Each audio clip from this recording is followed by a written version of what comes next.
यदि तपाईसँग 3 आना 3.5 आना भन्दा चाहिँ अलिकति थोरै बढी जग्गा छ भने तपाईले यो डिजाइनको घर चाहिँ बनाउन सक्नुहुन्छ।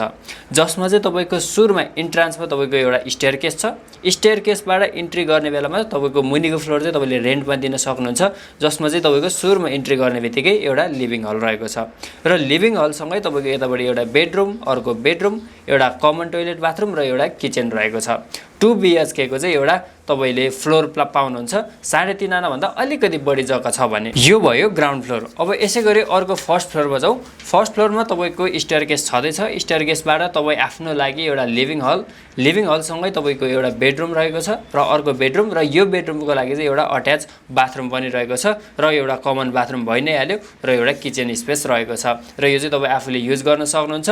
यसैगरी अर्को माथिल्लो चाहिँ तपाईले यसलाई चाहिँ अझ तपाई आफै बस्दै हुनुहुन्छ भने यसलाई बेडरुमको लागि युज गर्न सक्नुहुन्छ र यो बेडरुमको लागि युज गरिसकेपछि तपाईले माथिल्लो टप फ्लोरमा चाहिँ तपाईले ओपन ठुलो किचन बनाउन सक्नुहुन्छ र किचन बनिसकेपछि एउटा बेडरुम यहाँ रहेको छ अथवा गेस्ट रुम पनि प्रयोग गर्न सक्नुहुन्छ तपाईले र एउटा यो चाहिँ बाथरुम रहेको छ र यो चाहिँ तपाईको टेरेस रहेको छ।